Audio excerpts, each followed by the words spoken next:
오늘은 로마서 13장 11절부터 14절을 중심으로 해서 빛의 갑옷을 입자, 빛의 갑옷을 입자라는 제목으로 하나님 말씀을 나누기를 원합니다. 성도 여러분, 잘 아시다시피 이 로마서는 사도 바울이 한 번도 가본 적이 없는, 또한 그렇기 때문에 자신이 세우지 않은 교회였던 로마 교회 교인들에게 쓴 편지입니다. 이 당시 로마는 세계의 중심지로서 정치, 경제, 문화, 군사, 교통 모든 것이 다 집중되어 있던 도시였습니다.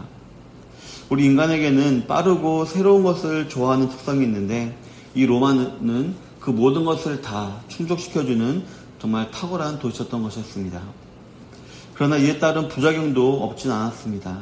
왜냐하면 도시가 빠르고 새로운 것이 있는 도시면 좋은 것만 아니라 나쁜 것도 그만큼 빠르게 이렇게 왔던 도시이기 때문입니다.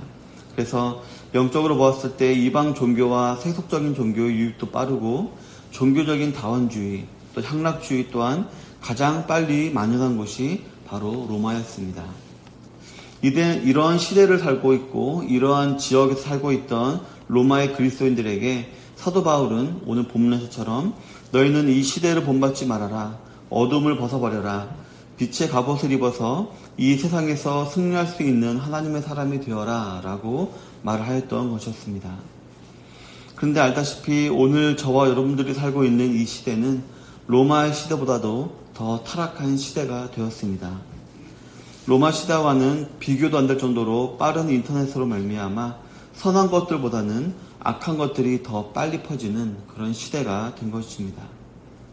이러한 때에 저 여러분들은 오늘 본문의 바울의 권면을 동일하게 경청함으로 우리의 믿음과 가정과 교회를 지키기 위해 노력해야 할 줄로 믿습니다. 이러기 위해서 먼저 첫 번째로 마지막 때가 있음을 우리는 기억해야 합니다. 본문 11절부터 12절 전반절에 보면 또한 너희가 이 시기를 알거니와 자다가 깰 때가 벌써 되었으니 이는 이제 우리의 구원이 처음 믿을 때보다 가까웠음이라. 밤이 깊고 낮이 가까웠으니 라고 기록을 하고 있습니다. 바울은 본문에서 시기, 때라는 단어를 사용하면서 어느 정한 한 시기가 있다라는 것을 암시하고 있습니다. 그리고 그 시기가, 그때가 우리가 처음 믿을 때보다 가까이 왔다라고 말을 하고 있습니다. 작년보다 올해, 그리고 어제보다 오늘 이 정한 한 시기가 가까이 왔다라고 말을 하고 있는 것입니다. 그런데 이때가 어느 때일까요? 12절 전반절을 보면 이때는 낮이다 라고 말을 하고 있습니다. 모든 것이 밝게 드러나고 어두움은 전혀 없는 낮이라고 이 때를 이렇게 말을 하고 있는 것입니다. 이 사실은 모든 빛들의 아버지이신 하나님의 나라가 임한 그때를 말하는 것입니다. 즉 천국을 상징하는 것입니다. 그런데 아직 낮이 아닙니다. 11절에 기록하고 있듯이 지금은 오히려 밤과 같은 시기입니다. 밤엔 모든 것이 어두워서 그 실체를 제대로 분별하기 힘듭니다.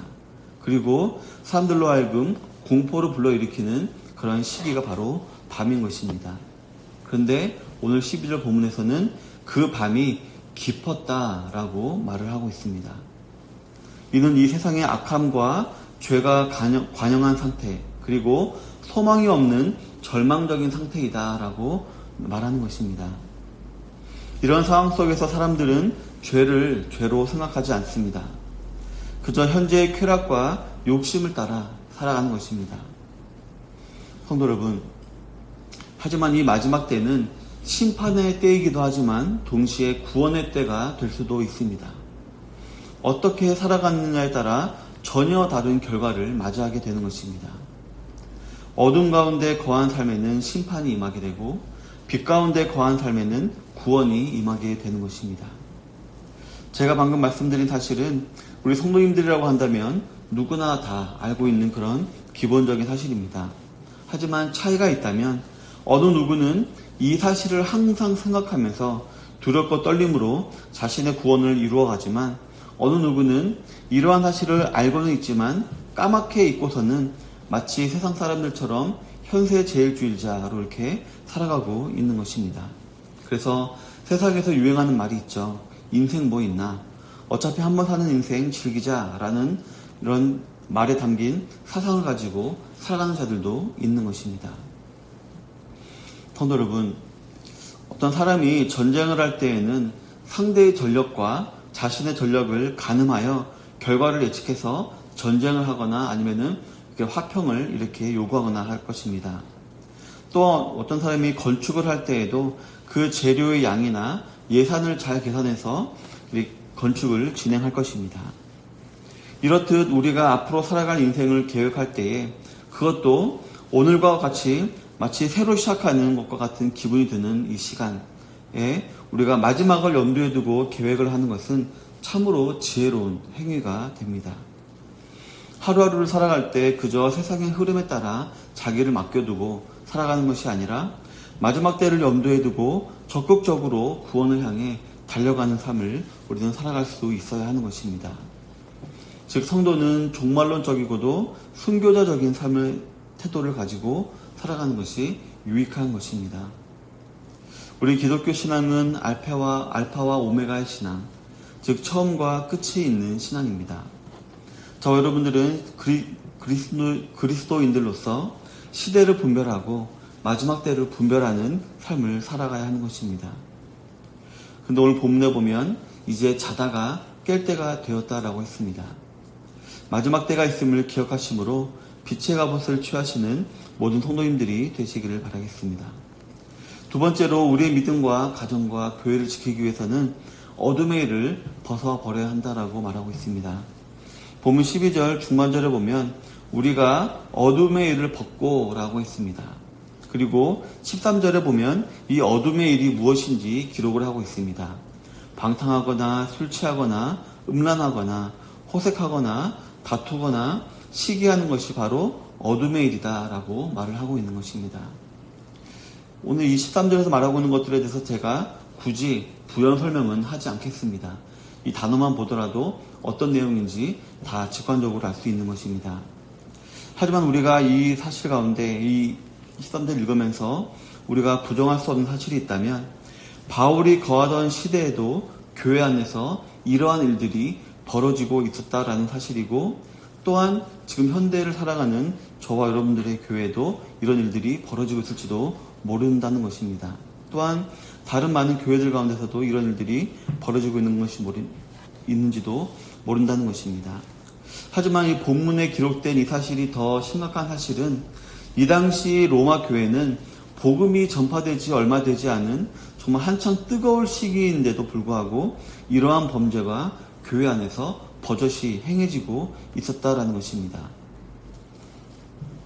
따라서 이 사실 통해서 우리가 알 수 있는 것은 이러한 것들, 즉 이 어둠의 일은 우리 사람의 의지로는 멀리할 수 있는 일이 아니다라는 것을 우리가 알 수가 있는 것입니다. 아무리 노력을 해도 되지 않는 것들이 있고 때로는 그것이 어둠의 일인지 우리가 알지도 못한 채 행할 때가 참으로 많이 있다는 것입니다. 그리고 그 이유는 바로 우리가 살아가는 이 세대가 악하기 때문입니다. 무엇이 선이고 악인지 분별하기가 어려운 시대가 바로 현대인 것입니다. 그러다 보니 악을 행하면서도 그게 악인지 알지 못하는 것입니다. 죄 가운데 거하면서도 자신이 올바른 삶에 살고 있다라고 착각을 하는 것입니다. 때로는 자신의 이익을 위해 다투고 하는 것이 지혜롭다라고도 생각을 하는 것입니다. 그래서 물질과 쾌락을 위해서는 무엇이든 하려고 하는 것입니다. 왜냐하면 우리 안에 있는 절대 가치관, 절대 기준이 우리는 상실되었기 때문입니다. 하나님 말씀을 가까이 하지 않으니 진리도 없고 절대적인 기준도 사라진 삶을 살아가는 자들이 많이 있는 것입니다. 따라서 어둠의 일을 벗어버리기 위해서는 무엇이 선이고 무엇이 악인지 분별할 수 있는 절대적인 기준이 있어야 합니다. 세상과 타협하지 않는 절대 진리 가운데 우리가 거할 수 있어야 하는 것입니다. 그렇다면 그 절대적인 기준, 절대 진리는 무엇을 말하는 것일까요? 바로 예수 그리스도이십니다. 우리가 예수님 안에 거할 때 어둠의 일을 우리는 벗어버릴 수가 있는 것입니다. 그래서 바울은 세 번째로 우리가 믿음과 가정과 교회를 지키기 위해서는 예수 그리스도의 옷을 입어야 한다라고 말을 하였습니다. 본문 12절 하반절에 보면 빛의 갑옷을 입자라고 기록을 하고 있습니다. 사도 바울은 어둠의 옷을 벗고 빛의 갑옷을 입자라고 말을 하고 있는 것입니다. 이렇게 권면하고 있는 것입니다. 그렇다면 빛의 갑옷은 무엇을 말하는 것일까요? 바로 본문 13절, 14절에 보면 단정히 행하고 정욕을 위하여 육신의 일을 도모하지 않는 것이다 라고 말을 하고 있습니다. 단정히 행한다 라는 것은 무엇을 말하는 것일까요? 바로 영적으로나 육적으로나 거룩하고 순결한 삶을 살아가는 것을 말합니다. 우리 사람은 창조될 때부터 하나님의 형상을 따라 창조되었다라고 했습니다. 이 말은 부족하나마 우리 안에 하나님의 특성인 의와 진리와 거룩함이 우리 안에 임해 있다는 것입니다. 그렇기 때문에 우리는 완전하지 못하더라도 의와 진리와 거룩함을, 즉 하나님의 형상으로 창조된 순결한 인간의 모습으로 살아가기 위해 노력할 수 있어야 한다는 것입니다. 그렇다면 정욕을 위해서 육신의 일을 도모하지 않는 것은 무엇을 말하는 것일까요? 오늘 본문에서 말하고 있는 이 정욕이란 성과 관련된 그런 욕구를 말하는 것이 아니라 우리 몸이 요구하는 모든 욕심을 말합니다. 더 먹고 싶은 욕심, 더 자고 싶은 욕심, 더 갖고 싶은 욕심, 더 이루고 싶은 욕심, 더 유명해지고 싶은 욕심같이 하나님께서 허락하신 것에 만족하지 못하고 더 많은 것을 원하여서 억지로 그러한 것들을 취득하기 위해서 육신의 일, 즉 세상의 일을 도모해서는 안 된다라고 말하고 있는 것입니다. 즉 세상의 지혜를 추구하지 말라는 것입니다. 성도 여러분, 예수 그리스도의 옷을 입는다, 즉 빛의 갑옷을 입는다라는 것은 거룩하고 순결한 삶을 살아가는 것을 말합니다. 말씀의 거울에 자신을 비추어 보아 단정히 행하는 것입니다. 다음으로는 욕심을 채우기 위해 세상의 지혜를 추구하지 않는 것입니다. 그리고 이를 위해서는 우리가 어제도 말씀을 통해 우리가 알았듯이 성령님의 능력을 힘입어야 합니다. 우리를 깨끗게 하시는 성령님의 능력을 힘입어야 합니다. 그래서 우리는 항상 성령 충만을 추구해야 하는 것입니다. 예수 그리스도에 오신 빛의 갑옷을 입어 우리의 믿음과 가정과 교회를 지키기 위해 노력하시는 모든 성도님들이 다 되시기를 바라겠습니다. 우리 사랑하는 성도 여러분, 마지막 때가 분명히 있습니다.